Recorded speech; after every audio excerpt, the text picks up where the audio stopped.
and why you're interested in joining.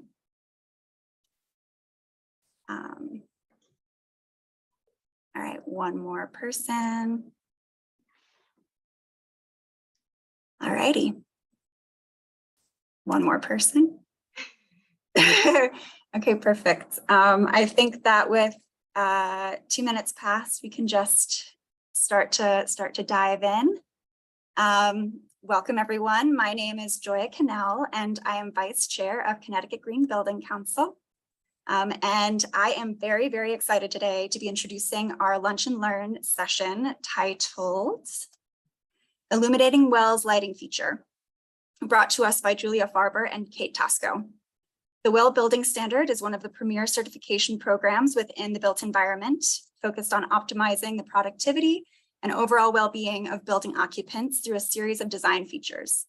This session will focus on WELL's light concept, which promotes exposure to quality light and aims to create environments that promote visual, mental, and biological health. Thank you, Kate. All right, now before we totally dive in, I would like to go over some quick session etiquettes. We will be recording this session and posting it to our Connecticut Green Building Council virtual library. I will be monitoring the chat throughout the session for comments and questions for synthesizing and sharing at the end of the presentation with our speakers. And please note, all Q&A time will be saved for once the presentation is complete, at which time I'm happy to read out those written questions, but also take verbal questions for those that would like. Please use the raise hand function at the bottom of your screen for Q&A. Next slide. And this session is part of a number of Connecticut Green Building Council events that we conduct throughout the year in accordance with our mission as a professional education organization. It's our mission to accelerate the healthy, resilient, equitable, and sustainable transformation of Connecticut's built environment. We are committed to transforming the way buildings are designed, constructed, and operated through education, advocacy, and community development in the sustainable building trades. We do this in a number of ways, including knowledge development for green certification and standards, like WELL and LEED and Living Building Challenge and Passive House. Next slide. All right, a sample of our upcoming events include the Hotel Marcel Tour on September 29th in New Haven, where we will be teaming up with Connecticut Passive House and Conscious Capitalism Connecticut to host a networking event with remarks from developer and architect Bruce Becker, as well as consultant Stephen Winter and Associates, who together have put this historic redevelopment project on track to be LEED Platinum and the first Passive House hotel in the United States, which is pretty huge. Space is limited, so reserve your seat for that one early. We also have our Green Building Awards registration deadline coming up on September 30th. A Connecticut Green Bank PACE program in the works. Keep posted to our website for more on that. And our Green Building Awards celebration itself is posted on December 8th. And now, finally, if you aren't already, it's a great time to become a member of Connecticut Green Building Council. You can do, which you can do at any time on our website at ctgbc.org. Benefits include complimentary or discounted admission to Connecticut Green Building Council events, professional development, education, and advancement opportunities, including CEUs and ILFI discounts, and opportunities to demonstrate leadership and specialized knowledge through hosting expert webinars such as this one. And this is in addition to the ability to make an impact and get involved on the board, as well as through a number of other volunteering opportunities. If you're a member in the past and not so sure if you are now, please do reach out to communications@ctgbc.org to make sure you still have access to all of your member benefits. All right, so for this session's learning objectives, our 4 objectives help to build out the presentation for today and are used to offer CEUs across AIA and IWBI. These include to articulate 10 WELL concepts, to better understand the connection between circadian rhythm and productivity, various strategies to effectively support a strong lighting design, and specific steps to take to improve the likelihood of achieving points within the light concept of WELL. Credits are self-reported, So for IWBI for WELL, simply use your WELL Online account to report as normal. And for AIA, this is very important. We will need your AIA numbers and emails associated that you have registered with AIA. So please do the same and email communications. We'll put this link at the end as well, but communications@ctgbc.org. Next slide. Okay, I will momentarily hand the presentation over to our presenters, Kate and Julia. But first, a quick introduction. Kate Tosco, Associate IALD, WELL AP, and Lead Green Associate, is a senior lighting designer and project manager at Lightcraft.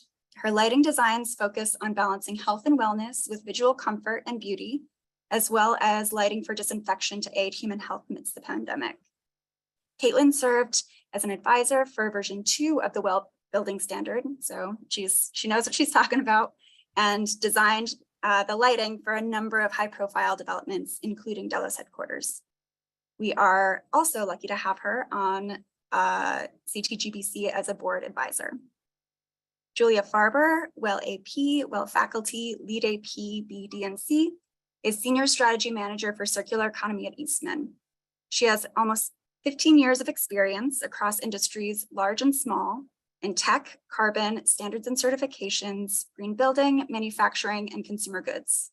Her roles have included marketing, government affairs, politics, account management, and philanthropy. In her spare time, she is an author, a podcast producer, and we consider ourselves very lucky to have her as a board member here at CTGBC. And with that, Julia, please take it away and introduce us to WELL. Thank you, Joya. Okay, well, that was excellent. So welcome, everyone. Before we get started today, we put this disclaimer up, this official WELL business. Kate and I are not doctors, so don't take any medical advice from us. Please, if you have to go to the doctor, please go and get a real diagnosis from your doctor. Okay, thank you. All right, so today I'm going to briefly run through a little background on WELL and the lighting concept before I turn it over to Kate, where she'll elaborate.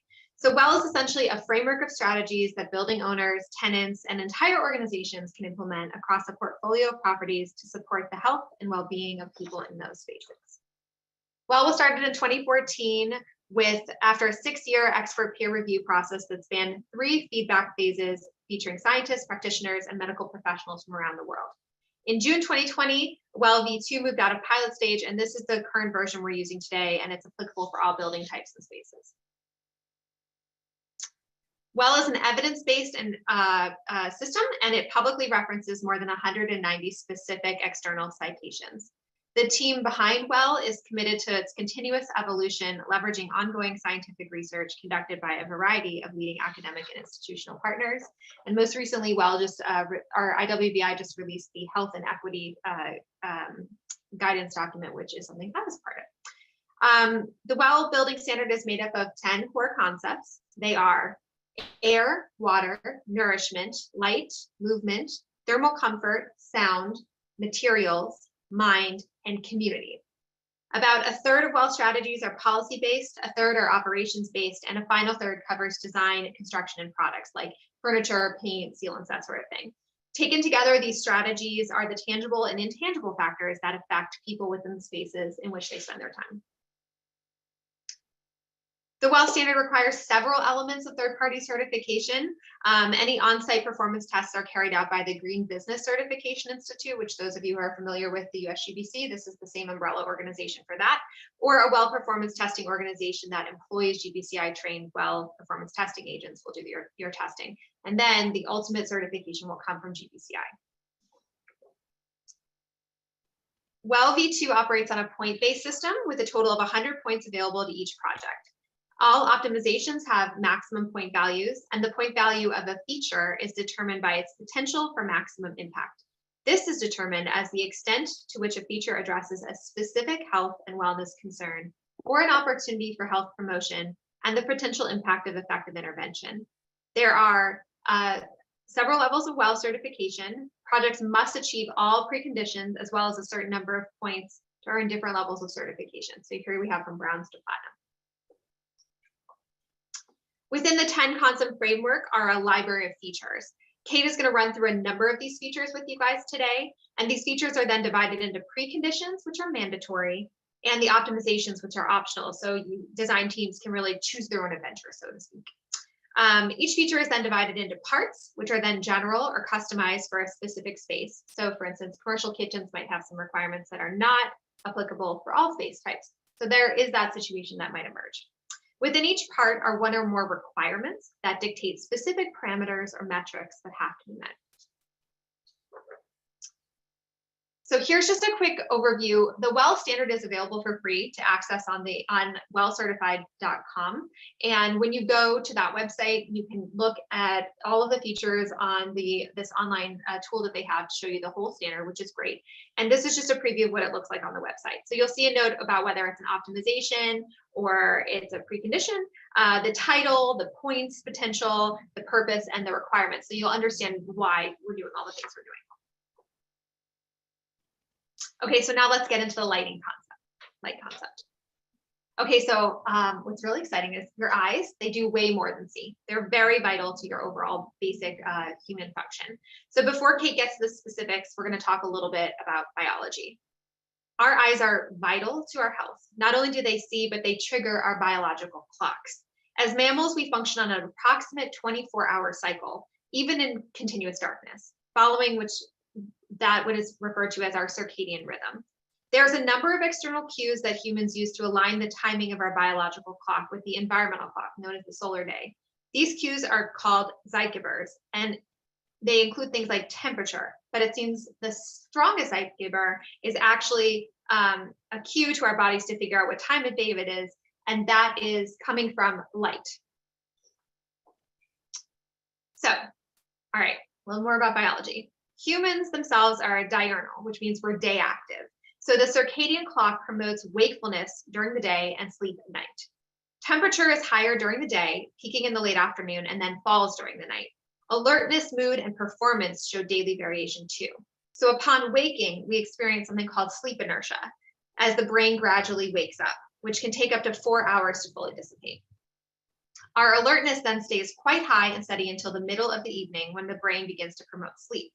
The opening of that sleep gate, as they call it, coincides with the onset of melatonin production, considered the biochemical signal of darkness.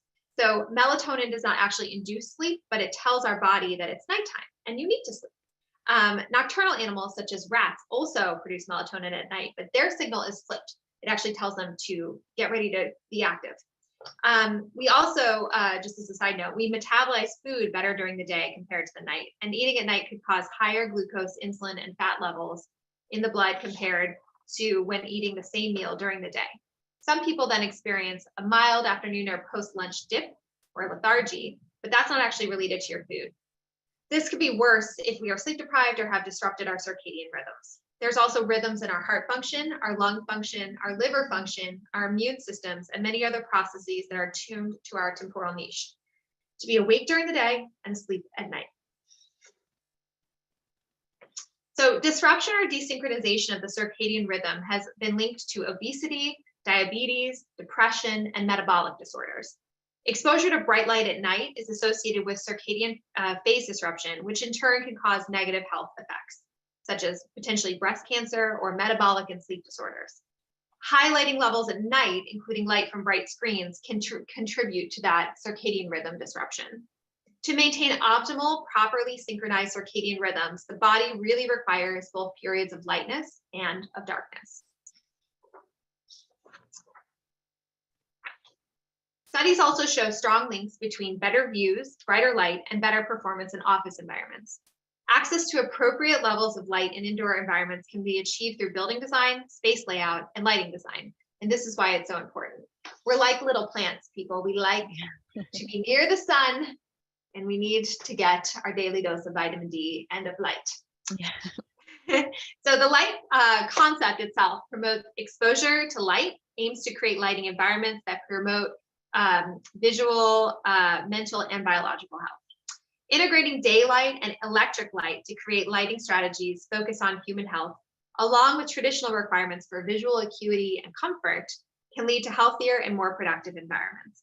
Understanding the specific needs and preferences of users in a space is integral to creating effective lighting environments. For example, patients in a hospital ward might have different lighting requirements than those individuals in an office environment. Understanding user needs in a space is really key to creating that healthier space. And again, Kate's going to give you a lot of examples of exactly what we mean. Environments that take into account these lighting strategies and user needs can contribute to improvement of the overall mood and increase the productivity of employees, which is really the core element of what WELL is all about. So now let's turn it over to Kate, and she's going to really dig deeper into, oh, sorry, we have one quiz for you. Yeah, we have a quiz first. All right, so we do have a quiz. And we are going to launch a poll. So our big question here is, were you paying attention? What is a Zeitgeber? Is it A, a light-bearing torch? Is it B, external cues like light and temperature that regulate our circadian rhythm? Is it C, a band from Austria? Or is it D, the tiny active bacteria located within your gut? Now's your time to choose.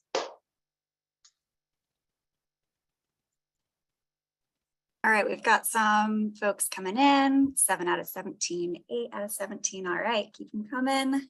Keep guessing, we made this easy. I know you can do it. I know, I wish we had like a Jeopardy. You don't want me to sing, so no, you don't.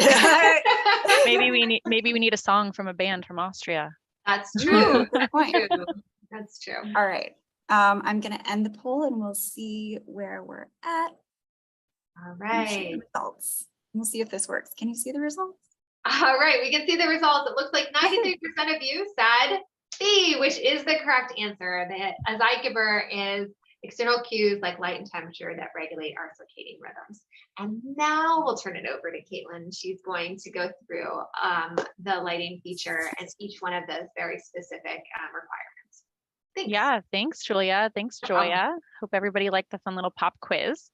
As Julia said, let's dive into these light concept features and talk about each of them. So within the light concept, we have 2 preconditions, which, as Julia mentioned, those must be met for all projects. And the rest of the features are considered optimizations, and they can be picked based on which strategies you think are going to best suit your project and program needs. Some of these features are focused around daylighting strategies. Others mostly relate to the design of the architecture and how people can access daylight or electric light based on the form of the building. Some features are focused around lighting design strategies, and we even have one feature that requires a building protocol to make sure that supplemental light is available to occupants who may need it. So jumping right in, our first precondition, light exposure, focuses on making sure that occupants have the appropriate light levels and light quality for a task in a specific space. And there's a few different options and ways to achieve that. So the first option is to run a daylight simulation, or running a series of daylight calculations that determine the light levels inside the building coming from daylight. And so this is called a spatial daylight autonomy calculation, or an SDA. And this essentially describes how much of a space receives sufficient daylight. Specifically, it describes the percentage of the floor area that receives a specific amount of light for a specific amount of time throughout the year. So for this precondition, we're looking for a minimum of 200 lux for 40% of the annual occupied hours within at least 30% of the regularly occupied floor area. So you can see here, this diagram is showing where we're meeting that 200 lux over the course of 40% of the annual daylight hours, but we're not quite meeting 30% of that regularly occupied floor area. So for this precondition, it might not be the best strategy to earn that, make sure we're achieving that precondition. So if we take a look at options 2 and 3, they both are pretty similar, as they have to do with the architectural design and layout, ensuring that people can get best access to windows and daylight. And so option 2, interior layout, really ensures that the regularly occupied space is focused around the perimeter of the building within 20 feet of the glazing. And option 3, building design, ensures that we have ample glazing at that perimeter or on that facade, and that the floor plate is not too wide. And again, the aim here is to make sure that we're giving everyone access to daylight and views. And the last option to meet this precondition is circadian lighting. This is also its own feature, L3. So we're going to dive into that strategy a bit more in depth when we get there. Just keep in mind that you can meet this precondition if you also achieve the circadian lighting optimization feature. So precondition 2 It's called visual lighting design, and the main goal for this precondition is to provide properly balanced, adequate light levels within your space. So option 1, visual lighting design, focuses on appropriate illuminances based on the task. So it essentially takes our best practice recommendations and guidelines similar to the IES Lighting Library or the 10th edition handbook, if you guys are familiar with the IES publications. Many designers use these, and it takes those and it turns them into a requirement to meet this precondition rather than just a simple recommendation. So to document this feature, you basically have to indicate which guidelines are being followed, and then provide plans that indicate illuminance levels, the height of the calculation plane, whether it's your countertop or a tabletop or a floor, and the average age range for a majority of the typical occupants. The age range is important because it can affect the foot candle target levels. As we age, we require more light to see that same task. And so in this image, you can see here that we have adequate illuminance levels at the work table. Those people are very easily able to see and read. And we have nice vertical illumination over at the shelving area on the right, and even light levels throughout the circulation space in between. This light is well balanced and it's suited to each of the specific tasks in the space. Option 2, predetermined light levels, basically simplifies those very specific long lists of recommendations that we read about in the IES handbook. And it basically creates a very simple list of target foot candle levels. And the goal here again is to make sure that at least 50% of the occupants are under 65 years old, because as I mentioned, our eyes require more light as we age. So for an assisted living type facility, you might want to go with option 1 because you're still going to need to reference those longer lists. But for most programs, option 2 outlines basic foot candle requirements for typical space types. So for example, we're requiring 30 foot candles at any work surface in an office space. And so you can see here in this image, we're getting that 30 foot candle light level required for the task, and it's still a very well balanced and comfortable office space.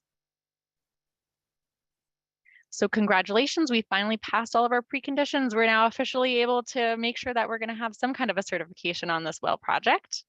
So we're going to dive into optimizations and see how many extra points we can get. So here's that feature L3 circadian lighting I mentioned in precondition 1. The main goal of this feature is to achieve appropriate light quality for day active people. Remember, Julia said that those are people who are active during the day. Humans are diurnal. And we want to help them maintain their circadian rhythm. So there's 3 different solutions we can take to get there. The first solution, and the most popular, is to use a tunable white lighting system, which allows the color temperature of the light to change over the course of the day, providing the necessary wavelengths for alertness in the morning and proper entrainment throughout the course of the day. The color temperature ranges most often chosen are 3000 to 5000 Kelvin or 2700 to 6500 Kelvin. This tunable range is then typically put on a time clock to allow for the coolest color temperature in the morning and throughout midday, slowly fading to a warmer color temperature over the course of the late afternoon and evening. And this, as Julia mentioned, helps keep our circadian rhythm entrained. And you can see here on the left, we have a very cool white light, so that's closer to 6500 K. And then all the way on the right, we have something very warm that's actually closer to 2200 K or amber. And our second lighting strategy to meet the circadian lighting design thresholds is to actually use a static white lighting system and control the intensity rather than the color over the course of the day. Many studies have shown that adjusting the intensity or brightness of a single color temperature will still support proper entrainment just as well as changing the color temperature itself. So instead of using that time clock to alter the color temperature from warm to cool, we can use the brightest intensity of that static white light in the morning to support alertness, and then allow the light levels to drop after midday so that in the afternoon and evening, the light levels are dimmer. This helps to ensure proper entrainment and the ability to sleep well at night. That's the key. And dropping the intensity of this light does not mean making it so dim that you can't read. We should still have adequate illumination to meet that precondition 2 we just talked about, where we need minimum light levels, but rather we're just verifying that we don't have an abundance of light that will keep you alert later in the day than necessary. And finally, our third solution, we can use luminaires that have a blue enriched light output. This stimulates people in the morning while they are working. This strategy is very much focused around program types like an office or school where people are definitely going to be leaving in the afternoon. We definitely don't want this blue light in the evening. So it's not made for residential facilities. A blue enriched source is going to look like any other luminaire, and the light emitted is not going to look blue. It's still going to be a white light. There's going to be an invisible blue spike in the quality of the light emitted, which is going to help invigorate us in the morning and throughout that work or school day and keep us focused on our tasks. And so then our next feature 4, is called electric light glare control. And it's pretty straightforward. We're here to focus on different ways to mitigate glare coming from electric light sources. And there's a few different ways that we can accomplish this. The first option is indirect lighting. And indirect lighting, it's exactly how it sounds. We need to have 100% of the light within occupied spaces emitted above the horizontal plane, so up towards that ceiling plane. The only exceptions here are going to be for wall wash luminaires, because that light is going to be reflecting off a wall or surface before it bounces back into the room, or decorative luminaires, which typically do not emit as much light and therefore don't create as much glare. So those are going to be an exception to that rule as well.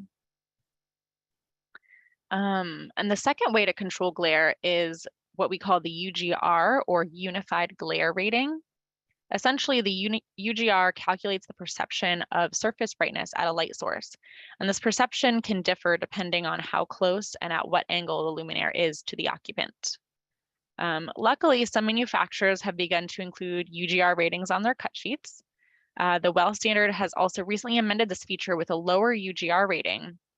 And we believe that this is because such a low UGR has proven to be non-glary no matter the occupant's relation to the luminaire location, and therefore more accurate at successfully meeting this low glare criteria no matter the architectural design.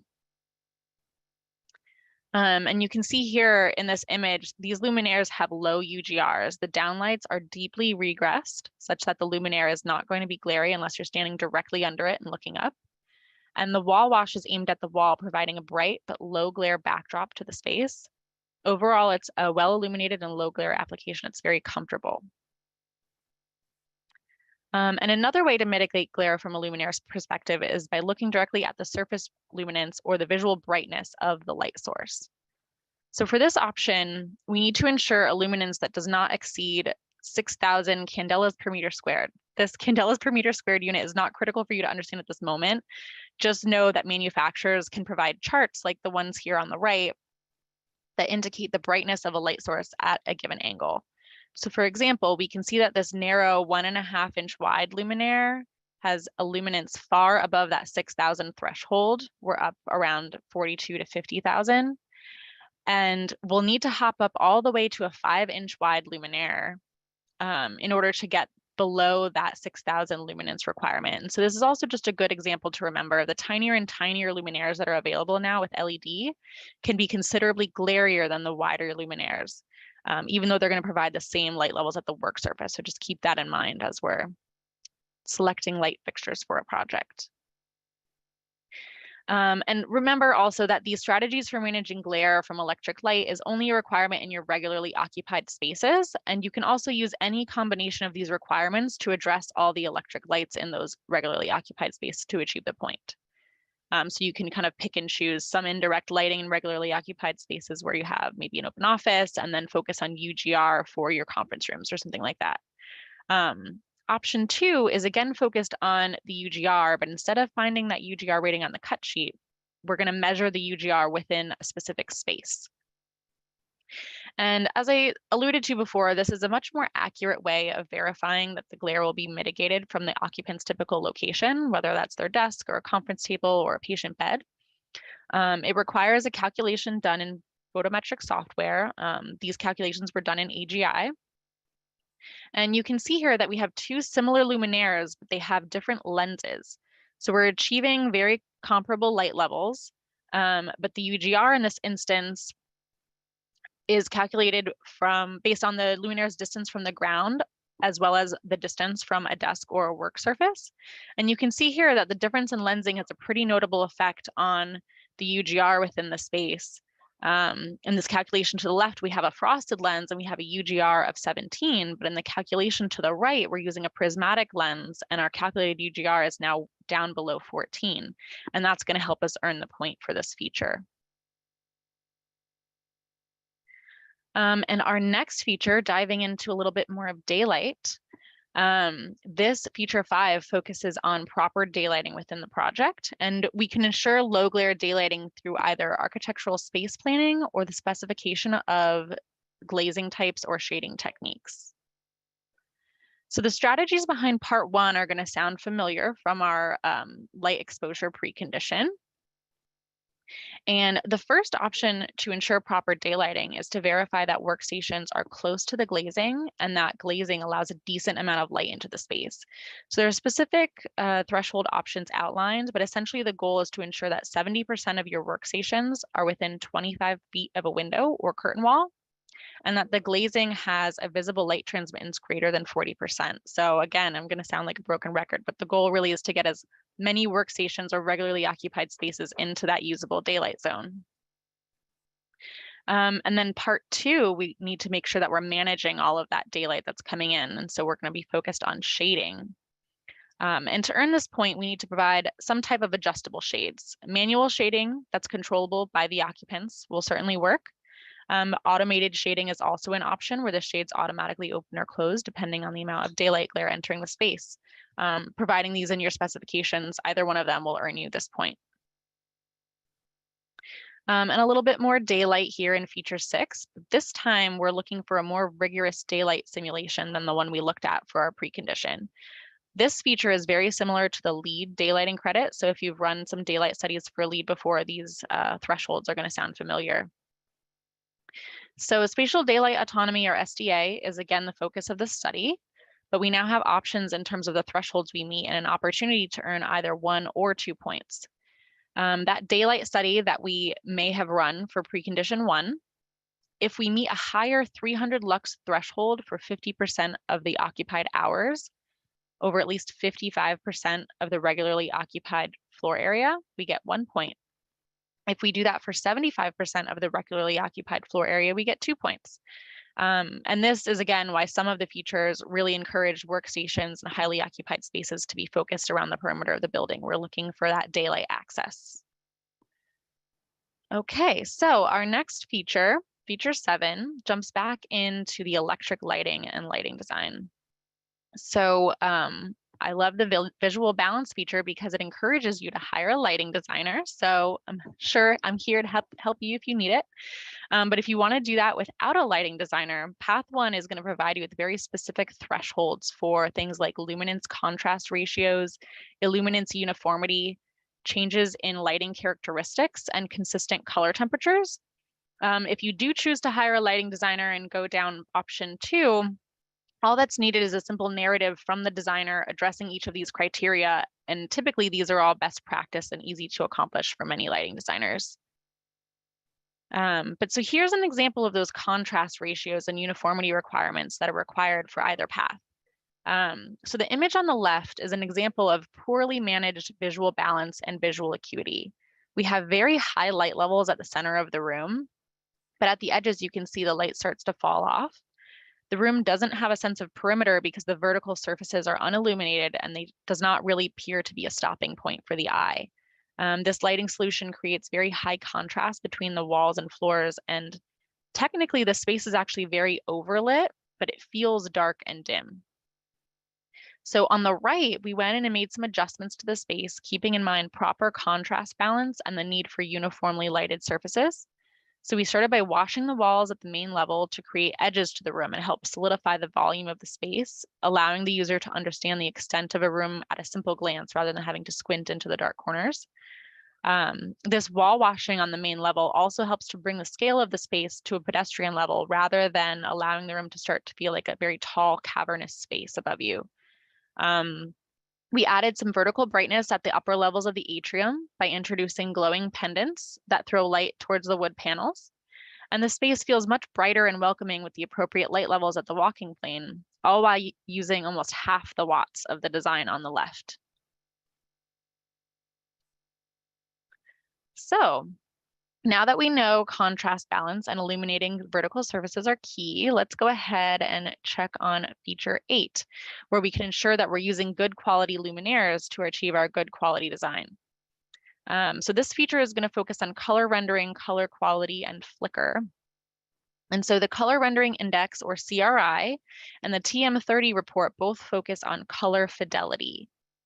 And color fidelity essentially means how accurately a light source will render a color relative to daylight.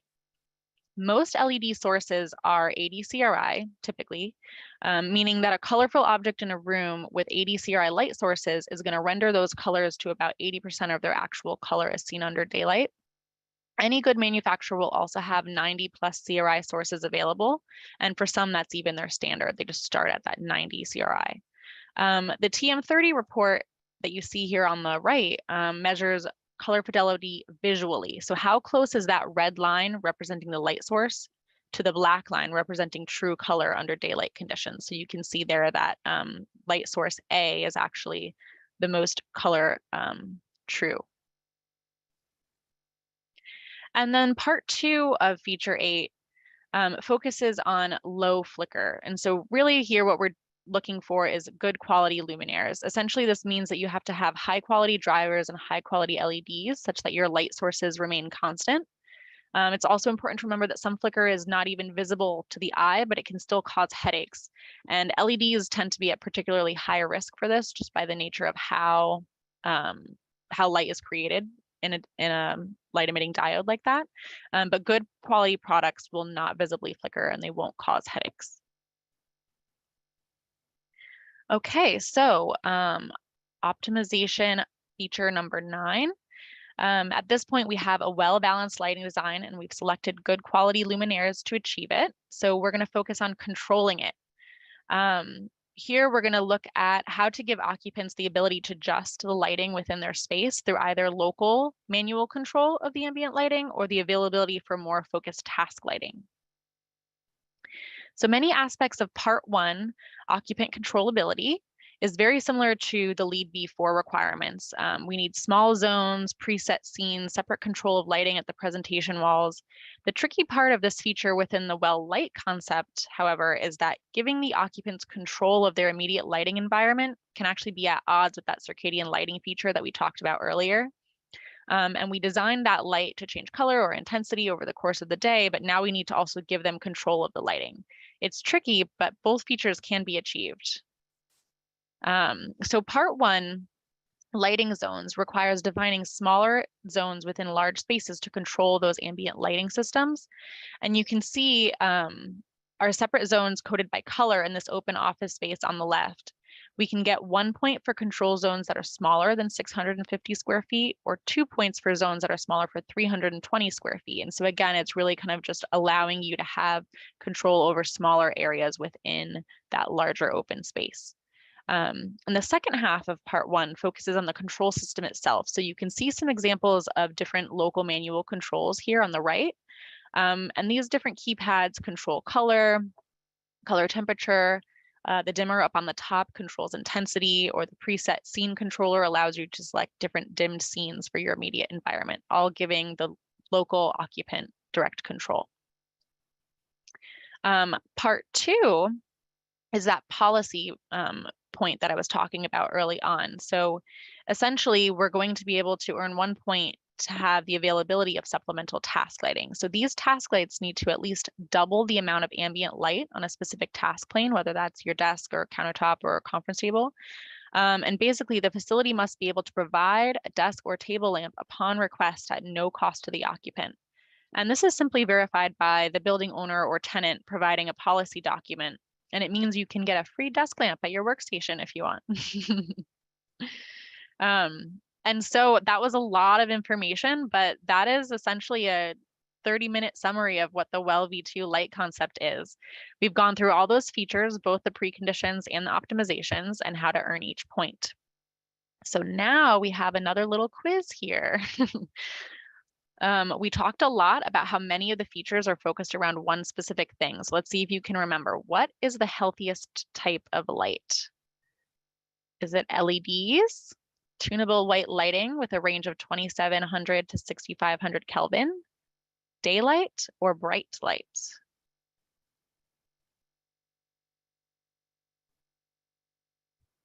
Got some good trickling in. Maybe 20 more seconds for the laggers. Yeah.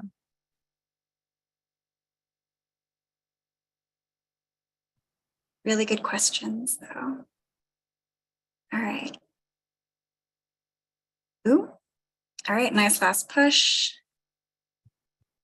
Okay. I'm going to share.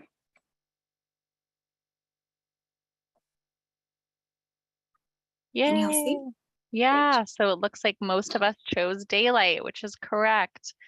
Tunable white lighting, the idea there is that you're kind of trying to mimic daylight and you're trying to mimic the wavelengths that daylight gives out. So the healthiest light is daylight, but if you can't get daylight, then the goal here with WELL is to try to mimic daylight in any way. And so there are a lot of other aspects as well that go into a good and healthy lighting design, but again, many of them can be traced back to access to daylight being key.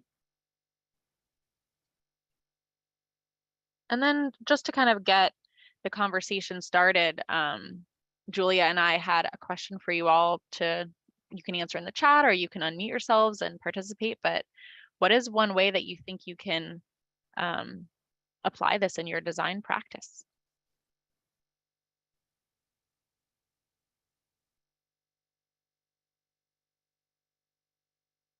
I don't know if Joya or if Julia, if you have anything to get started. Melissa Kopp says hire a lighting designer. Yay, yeah, call me, I'll help you. Oh yeah. Yeah, I've always ooh. Oh, someone would love tunable lighting. Yeah, actually that's a great question to start. I'd be yeah, Kate, I've been curious, like, okay, so say you're designing a project and you know that you are planning on hiring a lighting designer or might be about to hire a lighting designer, but I'd be curious where do most folks start? Or where do you recommend folks start? Is it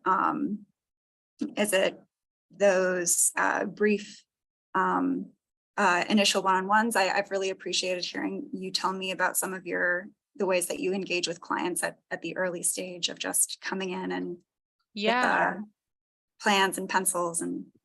Yeah, well, one of my favorite things to do to get started is kind of just, join a design team in the early schematic phases and say, like, what are you thinking about for your building and how can we get daylight in there? How can we make sure we're managing that daylight properly where we don't have daylight? How can we make sure that we're balancing the electric light with that daylight? But it kind of just starts with a conversation. Are we focused on the WELL standard or are we just looking to provide a healthy building? Are we looking for any lead points and things like that? But for the most part, kind of like you said, Joya, it just starts with me bringing my yellow pencil and I get to color on the plans, or I get to help kind of adjust the architecture to meet those plans or to meet good lighting design. And so it really is kind of more like a design charrette than me coming in and telling you what you should do or what you're doing wrong or anything like that. Hi everyone, my name is Namilda Tomo. I'm an electrical engineer with CRB, but I will mainly focus on lighting. And I had a question about the question that you just posed. From a practical standpoint, how often do you specify tunable lighting in your project? Because I realize that it's something new and I have heard of it before, and I know the benefits that it has to everyone's health and how it affects productivity in a workplace, but how does that look from a price point view, and how often are you actually specifying this, and how do you sell it to your clients? That's a great question. So I'll say that typically for projects that are either going after that circadian lighting design credit or projects where we're just looking to have a healthier building overall, most end clients do assume that tunable white lighting is required. However, we did learn today that it's not required, but for those people who still want to do the tunable white lighting approach, I would say maybe 5 to 10% of my projects I'm seeing that. So it's not a lot. And the reason there is because early on, especially when well version 1 was still the version that we had, tunable white lighting was considerably more expensive than static white lighting. That kind of gap has come down. So it's not as expensive as it used to be, but it is still more expensive just because there's more materials in there to have the additional diodes, and you need an additional driver and all of that. So the price point still is a bit higher than a static white system. But yeah, it's not a majority of the projects that I'm seeing that are going for that tunable white. And again, I think that's mostly because of a cost prohibitive reason. Yeah, that's what I thought. But do you mostly see that in healthcare or office spaces? Or where I've have you mainly specified tunable light? Yeah, I've done it in 2 office spaces, I think, but majority of it is in healthcare, whether that's assisted living or hospitals where the patients are going to be there potentially long term. The important thing to remember too when you're talking about healthcare is it's not just your patients that are there trying to get healthy, it's also the people who work there on the day-to-day basis. So even if it is a short-term place where people may be in and out within 1 or 2 days, you still have all of your nurses and your doctors and your hospital staff that they want to live healthy lives too, even though they might be there over the night shift. So keep them in mind too when you're thinking about designing healthy lighting and potentially using tunable white. Sorry, one last question. I don't want to. No, it's okay. Well, how does that translate in terms of electric loads? Because I understand that tunable light has a lot more components that go into it, which also drive up the price point. But how does that affect the electric loads, and especially in well or lead when we're trying to hit those minimum energy requirements and lighting loads, and be mindful of all those things?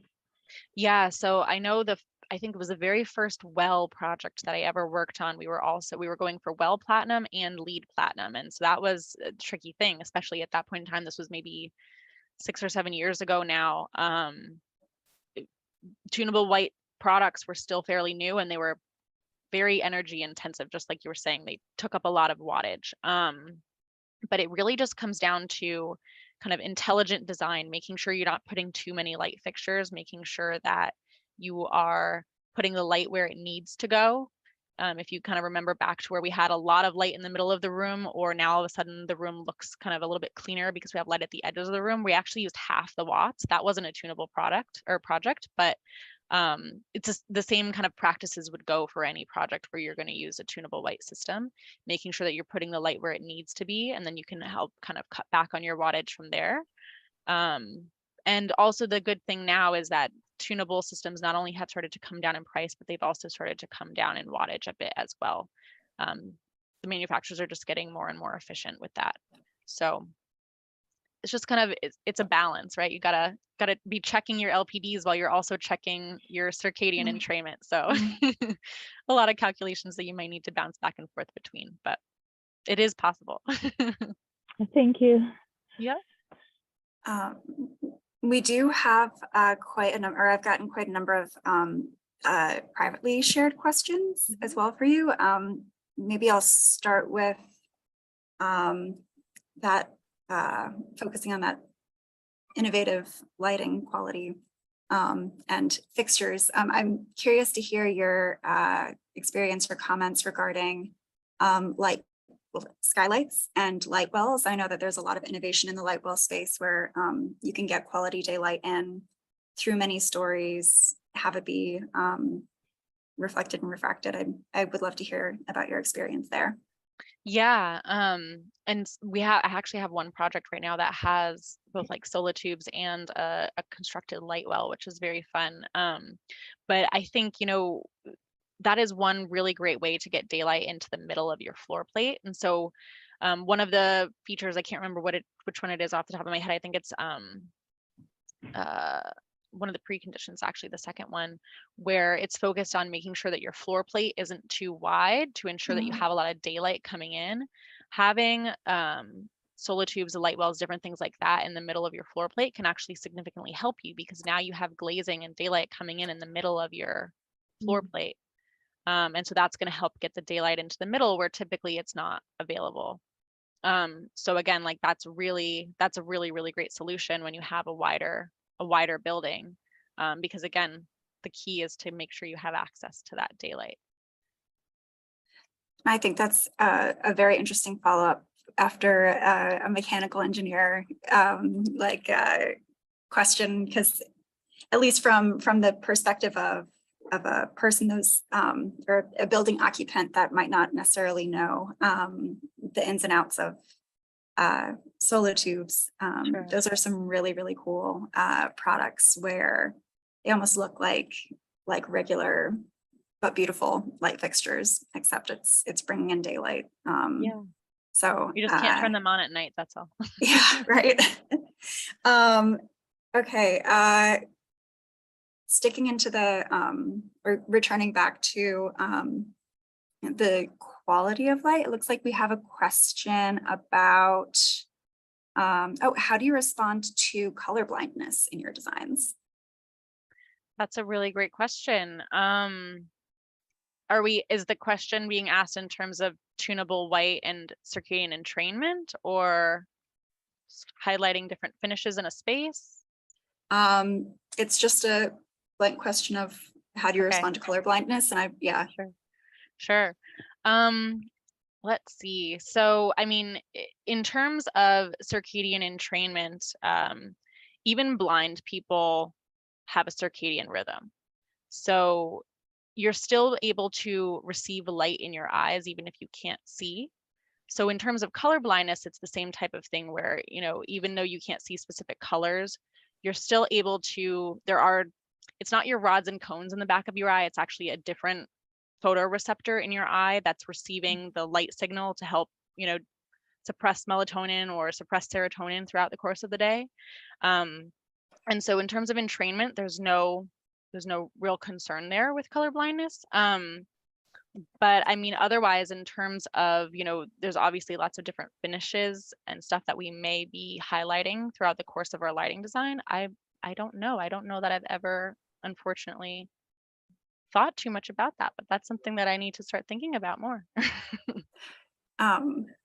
Knowing you, I'm sure that the next time we talk about it, you'll have something interesting to say after having done some additional research. Yeah. Yeah, that was a really good question. We have this one's great for certification questions. In your experience, which pathway is most often chosen in regards to that? Do people prefer control brightness or to control temperature?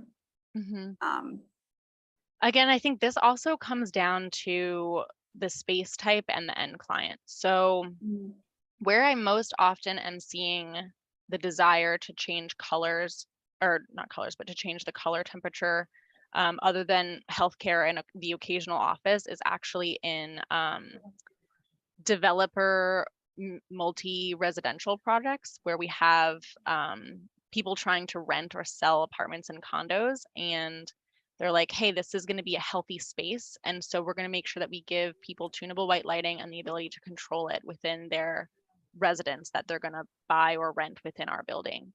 And so in that case, I see both there and then in healthcare, the desire to change the color temperature. But everywhere else, for the most part, everybody just wants to be able to dim everything down.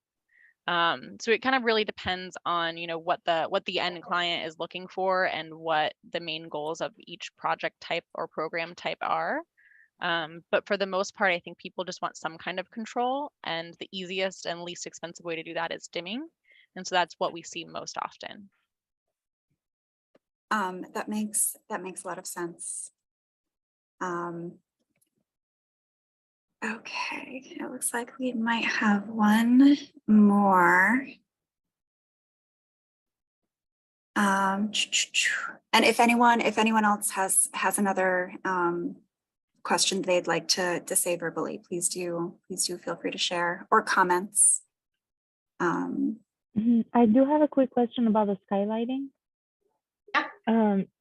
So skylighting is great and it looks very nice architecturally and from an interior perspective, but there's also a concern about heat gain due to having direct light. How do you resolve that? Do you specify a different type of glazing? Do you have any daylight control strategies? Yeah, so the type of glazing is definitely going to help you mitigate a significant amount of heat gain or a significant amount of glare. But other than that, I know, one of the features that we talked about was making sure that there are adjustable shading devices. So whether it's manual or automatic, but making sure that you have that there, that's going to help you kind of mitigate any intense heat gain during the middle of the day when the sun might be directly overhead.